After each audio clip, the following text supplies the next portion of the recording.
تو اللہ کے نبی صلی اللہ علیہ وسلم نے فرمایا تو عمر خاموش بیٹھ جاؤ، صبر کرو۔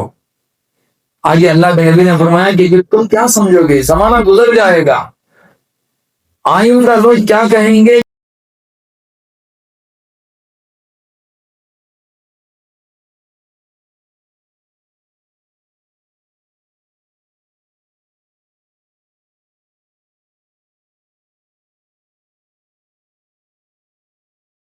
اعوذ باللہ من الشیطان الرجیم، بسم اللہ الرحمن الرحیم۔ ان المنافقین یخادعون اللہ وهو خادعهم وإذا قاموا إلى الصلاة قاموا كسالى يراءون الناس ولا يذكرون الله إلا قليلا مذبذبين بين ذلك لا إله هؤلاء ولا إله هؤلاء ومن يضلل الله فلن تجد له سبيلا يا أيها الذين آمنوا لا تتخذوا الكافرين أولياء من دون المؤمنين أتريدون أن تجعلوا لله عليكم سلطانا مبينا إن المنافقين في الدرك الأسفل من النار ولن تجد لهم نصيرا إلا الذين تابوا وأصلحوا واعتصموا بالله وأخلصوا دينهم لله فأولئك مع المؤمنين صدق الله العظيم وصدق رسوله النبي الكريم ونحن على ذلك لمن الشاهدين والشاكرين اللهم صل على سيدنا محمد في أول كلامنا اللهم صل على سيدنا محمد في أوسط كلامنا اللهم صل على سيدنا محمد في آخر كلامنا۔ معزز سامعین اکرام، بزرگان دین اور نوجوان ساتھیوں، اللہ رب العزت کا بہت بڑا احسان ہوا، کرم ہوا کہ اللہ تبارک و تعالیٰ نے ہم سب کو قرآن کی محبت میں قرآن کو سمجھنے اور سمجھانے کے لیے یہاں پر جمع فرمایا۔ اس اللہ سے دعا ہے اللہ استقامت کی توفیق نصیب فرمائے۔ گزشتہ جمعہ سے تقریباً 2 جمعہ سے منافقین کا تذکرہ چل رہا ہے اور آج اس بارے میں ان کا فائنل تذکرہ ہے۔ آج ان کا تذکرہ ختم ہوگا منافقین کا۔ آئندہ جمعہ سے یہودیوں کا تذکرہ شروع ہوگا۔ اس میں حضرت عیسیٰ علیہ السلام کے ساتھ جو معاملہ انہوں نے کیا ہے، سوئی دینے کی انہوں نے کوشش کی، قتل کرنے کی کوشش کی، اللہ کیسے اوپر اٹھا لیا، وہ سارا قصہ آئندہ جمعہ آپ حضرات کے سامنے پیش کیا جائے گا۔ آج منافقین کا تذکرہ ہے، ان کے کچھ علامتیں اللہ تبارک و تعالی بیان فرما رہے ہیں۔ سب سے پہلے اللہ نے کہا ان المنافقین یخادعون اللہ وهو خادعهم واذا قاموا الى الصلاة۔ 5 علامتیں منافقین کے اللہ نے قرآن مجید میں اور پیغمبر محمد رسول اللہ صلی اللہ علیہ وسلم نے حدیث میں کہیں بھی کسی منافق کا نام لے کر نہیں بتایا کہ منافق ہے، نہ اللہ نے بتایا نہ نبی نے بتایا، اس کو راز میں رکھا، مخفی میں رکھا۔ کیونکہ دوستو منافق جو ہوتا ہے، حالانکہ منافقین سے سب سے زیادہ نقصان اسلام کو، مسلمانوں کو پہنچا ہے۔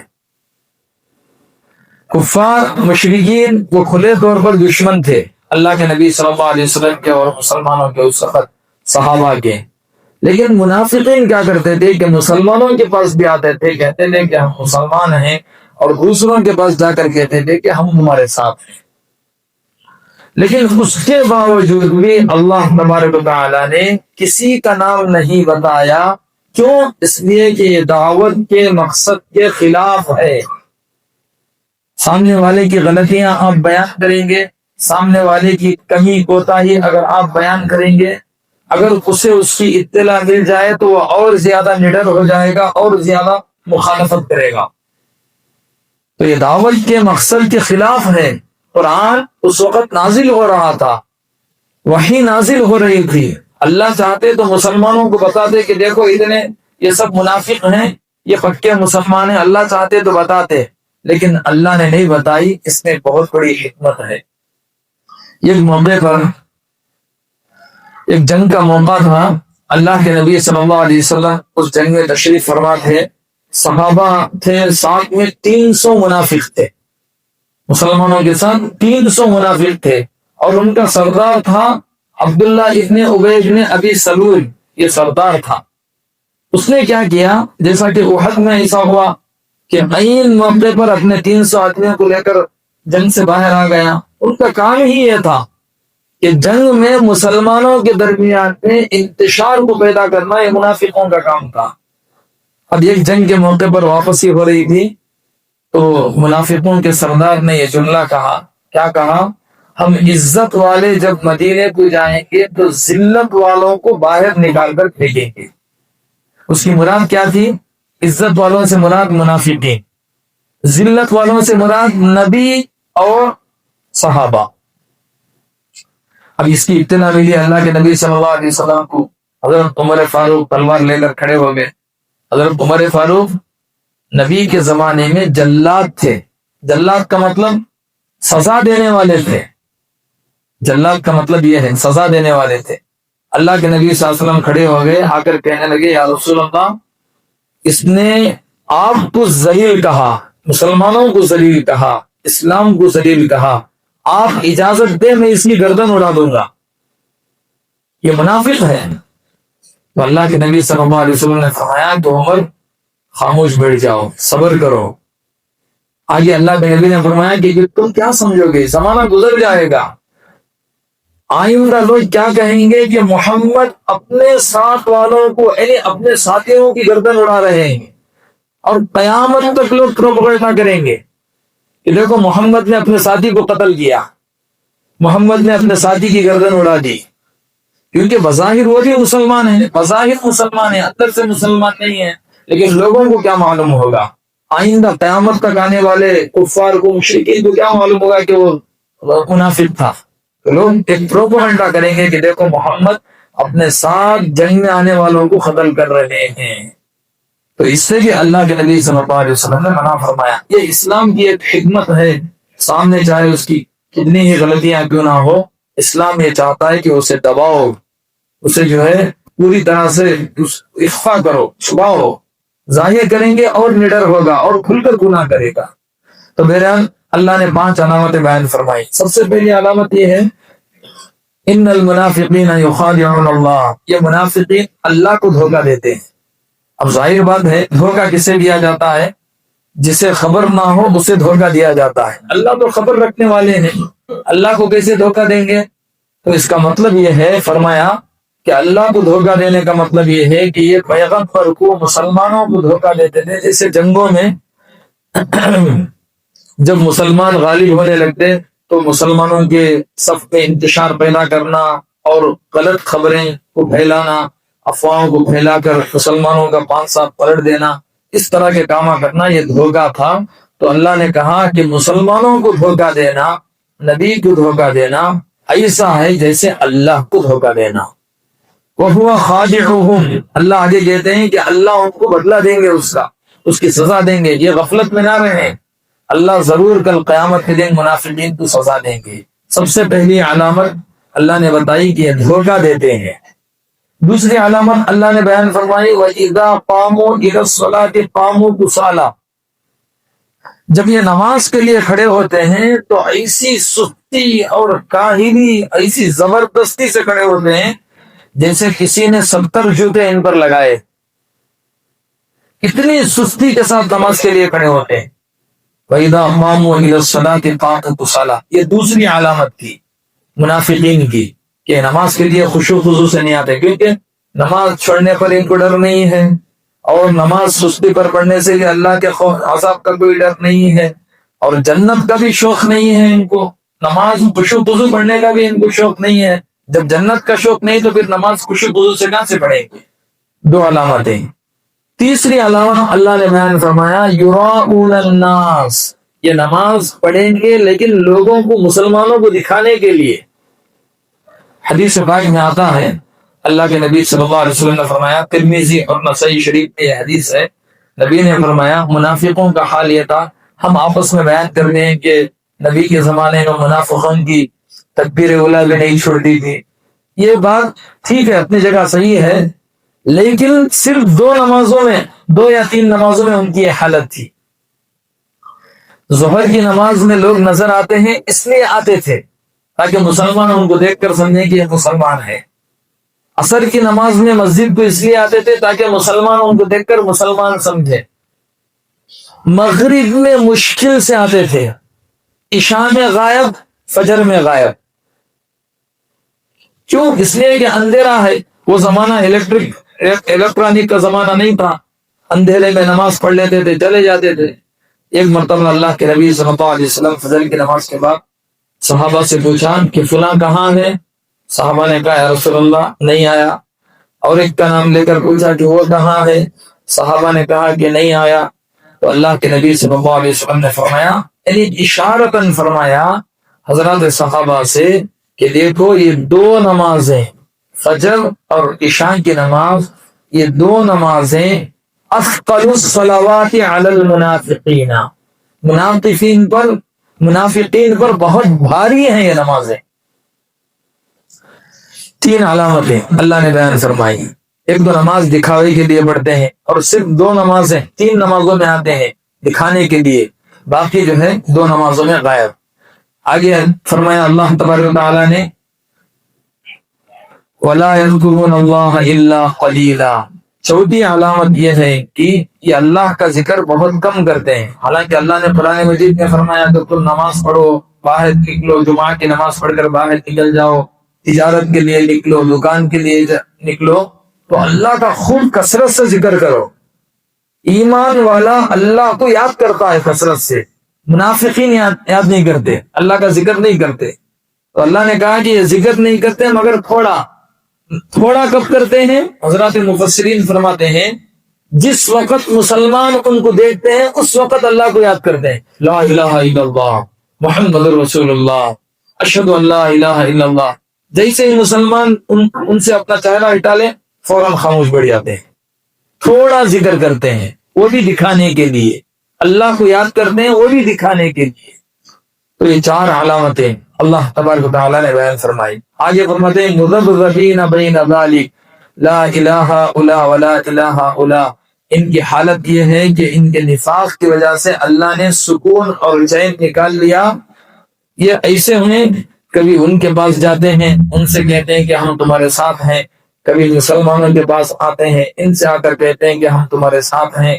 ہمارے آقا محمد رسول اللہ صلی اللہ علیہ وسلم نے فرمایا کہ منافق کی مثال اس بچھڑی ہوئی بکری کی طرح ہے جو اپنے ریوڑ سے بچھڑ جاتی ہے، کبھی وہ غلے کی طرف جاتی ہے، کبھی یہ غلے کی طرف جاتی ہے، کبھی مسلمانوں کے پاس جاتے ہیں، کبھی کفار کے پاس جاتے ہیں۔ یہ ان کی حالت ہے۔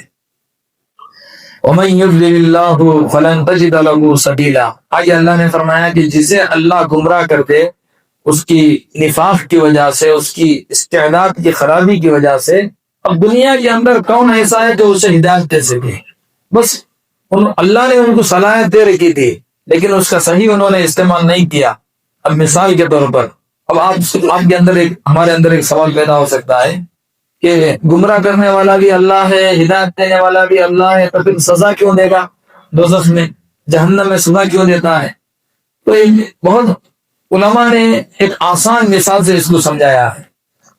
اللہ تبارک و تعالیٰ نے ہر ایک کو صلاحیت دے رکھی ہے، اپنی صلاحیت سے آدمی سمجھ سکتا ہے کہ یہ صحیح ہے، یہ غلط ہے، یہ ایمان ہے، یہ کفر ہے۔ جیسے مثال کے طور پر ایک دکان کا مالک ہے، ایک لڑکے کو، نوجوان کو اپنے دکان پہ کام کرنے کے لیے رکھا، اس سے کہا کہ ماہانہ 20,000 روپیہ دوں گا، صبح میں 8 بجے آنا ہے، 5 وقت کی نماز بھی پڑھنا ہے، ظہر کو بھیجوں گا، عصر کو بھیجوں گا، مغرب کو بھیجوں گا، شام کے 8 بجے دکان بند کرو چلے جاؤ، 20,000 روپے مہینہ تنخواہ دوں گا، یہ مالک نے کہا۔ اب اس نے کیا کیا کہ 8 کو آنے کے بجائے کبھی 10 کو آتا ہے، کبھی 12 کو آتا ہے، شراب پی رہا ہے، جوا کھیل رہا ہے، صحیح طریقے سے نہیں آتا۔ اب مالک کیا کرے گا؟ 1 مرتبہ سمجھائے گا، 2 مرتبہ سمجھائے گا، 3 مرتبہ سمجھائے گا، دکان کا نقصان ہے، مصلیحت ہے، وہ کہے گا کہ بھی جا یہاں سے چلا جا۔ اب لوگ اسے یہ نہیں کہیں گے کہ بھائی مالک بہت بڑا ظالم ہے، بیچارے کی روزی روٹی کو اس نے چھین لیا۔ مالک نے کیا چھینا؟ وہ خود اپنی خرابی کی وجہ سے وہ خود محروم ہو گیا، دکان سے، تنخواہ سے، مالک کا کیا نقصان ہے؟ ٹھیک اسی طریقے سے اللہ کا معاملہ اپنے بندوں کے ساتھ ہے۔ اللہ نے بندوں کو اختیار دیا، چاہو تو شراب پیو، چاہو تو مسجد پہ جاؤ، اس کا حساب کتاب کل قیامت کے دن ہوگا۔ تو دوستو فرمایا آگے، یا ایھا الذین آمنوا لا تتخذوا الکافرین اولیاء من دون المؤمنین اتریدون ان تجعلوا للہ علیکم سلطانا مبینا۔ اللہ نے یہاں پر نصیحت فرمائی، منافقین کو جو نفاق کا سامنا کرنا پڑا وہ کفار سے دوستی کی وجہ سے۔ کفار سے دوستی کریں گے، دلی دوستی کریں گے، ان کے ساتھ اٹھیں گے، بیٹھیں گے، ان کے مال دولت سے متاثر ہوں گے، وہ اسلام کے خلاف بولیں گے، تو دھیرے دھیرے دھیرے معاملہ کیا ہوگا؟ ان کے ساتھ دوستی کرنے والا منافق ہو جائے گا۔ اور جتنے نبی کے زمانے میں منافق تھے، ان کی دوستی، گہری دوستی کفار سے تھی، اسی لیے وہ منافق ہوئے ہیں۔ اللہ کہہ رہے ہیں، اب ایمان والوں کو اللہ ہدایت دے رہے ہیں، نصیحت کر رہے ہیں کہ اے ایمان والو، تم کفار سے، مشرکین سے، اسلام کے خلاف اور قرآن کے خلاف، نبی کے خلاف ہرگز دوستی مت رکھو، ورنہ تم بھی منافق ہو جاؤ گے۔ اللہ ہمیں نصیحت فرما رہا ہے، اتریدون ان تجعلوا للہ علیکم سلطانا مبینا۔ اگر تم نے دوستی کر لی تو گویا تم اپنے خلاف حجت تم نے قائم کر لی، کل اللہ تمہیں سزا دے گا، اور تمہیں نے اپنے پیر پر کلاڑی ماری ہے۔ آگے فرمایا، ان المنافقین فی الدرک الاسفل من النار ولن تجد لهم نصیرا۔ اب یہاں مسلمانوں کو، پیغمبر کو اللہ تسلی دے رہے۔ کیا تسلی دے رہے ہیں؟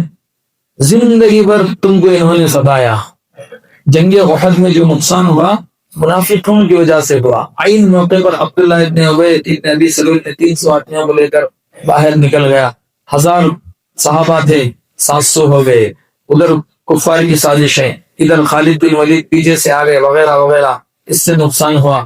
پھر مدینے میں بہت نقصان ہوا، باقی دوسرے غزوات میں نقصان ہوا۔ تو اللہ تبارک و تعالیٰ تسلی دے رہے ہیں کہ دیکھو، منافقین کا انجام قیامت میں اور دوزخ میں کفار سے بھی سخت ہوگا، کفار سے بھی سخت۔ حالانکہ نماز پڑھتے تھے، 2 وقت کی نماز، 3 وقت کی نماز پڑھتے تھے، دکھانے کے لیے نہ صحیح، لیکن کفار سے بھی زیادہ سخت عذاب ان کو ہوگا۔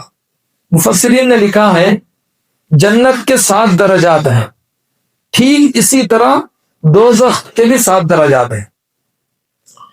جنت کے 7 درجے عمدگی اور خوبی میں نیچے سے اوپر کی طرف جاتے ہیں، نیچے سے اوپر کی طرف جاتے ہیں۔ سب سے نچلا حصہ جو ہے وہ پہلا درجہ ہے جنت کا، لیکن وہ بھی جنت ہے۔ جن کے اعمال کمزور ہوں گے اللہ ان کو وہاں رکھے گا، جن کے اعمال اور اچھے ہیں ان کو دوسرے درجے میں، تیسرے درجے میں، چوتھے درجے، 5ویں میں، 6ویں میں، 7ویں میں۔ 7ویں میں اللہ کسے رکھے گا؟ شہداء کو، انبیاء کو، صحابہ کو، صدیقین کو اللہ وہاں رکھے گا۔ 7 سے اوپر نہیں ہے۔ 7واں درجہ جو ہے وہ جنت الفردوس ہے۔ اسی لیے اللہ کے نبی صلی اللہ علیہ وسلم نے فرمایا کہ اللہ سے جنت مانگو تو صرف جنت مت مانگو، جنت الفردوس کو مانگو۔ تم دنیا میں جنت الفردوس کو مانگو گے، اللہ ابو بکر کے صدیق، حضرت ابو بکر صدیق کے ساتھ تمہارا حشر کرے گا، نبی کے ساتھ تمہارا حشر کرے گا۔ تو بہرحال یہ جنت کا سب سے پہلا، اوپر عرش ہے، عرش اس کا سایہ ہے۔ اسی طرح دوزخ کے، اس کا جو ہے اوپر سے نیچے کی طرف آتا ہے، جنت نیچے سے اوپر کی طرف جاتی ہے، دوزخ کا معاملہ اس کا الٹا ہے، اوپر سے نیچے کی طرف آتا ہے۔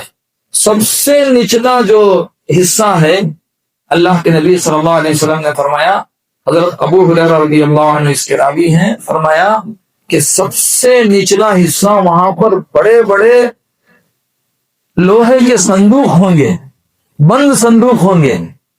نبی نے فرمایا لوہے کے بڑے بڑے بند صندوق ہوں گے، اور سب سے نیچے کا حصہ ہوگا، ڈراؤنی حصہ ہوگا جہنم کا۔ اللہ کے نبی نے فرمایا کہ اس میں منافقین کو ڈال کر اللہ بند کر دے گا، اوپر سے بھی آگ، نیچے سے بھی آگ، اندر جلو۔ یہ منافقین کی سزا ہے۔ ان المنافقین فی الدرک الاسفل من النار ولن تجد لهم نصیرا۔ فرمایا کہ منافقین جہنم کے سب سے نچلے حصے میں ہوں گے، اور ان کا کوئی وہاں پر مددگار نہیں ہوگا، چیخیں گے، کوئی ان کی مدد کرنے والا نہیں ہوگا۔ ایک روایت میں اللہ کے نبی صلی اللہ علیہ وسلم نے فرمایا کہ وہ جہنم کا ایک کنواں ہے، سب سے نچلا حصہ ہے، وہ کنواں اتنا خطرناک ہے کہ جہنم کے دوسرے حصے خود جہنم اس کنویں سے اللہ کی پناہ مانگتی. اتنی خطرناک بھیانک آگ اور شعلے اس میں ہوں گے. آگے فرمایا الا الذین تابوا، اللہ فرماتے ہیں ابھی بھی موقع ہے. اگر یہ منافق توبہ کر لیے، سچے پکے مسلمان بن گئے، واصلحوا اپنے اعمال اپنے عقائد کو درست کر لیے، واعتصموا باللہ اللہ کی رسی کو تھام لیے، واخلصوا دینہم اپنے دین کو خالص اللہ کے لیے کر لیے، فاولئک مع المؤمنین تو یہ لوگ ایمان والوں کے ساتھ جنت میں ہوں گے. اگر توبہ کر لیے، توبہ کا دروازہ کھلا ہے. کب تک کھلا ہے؟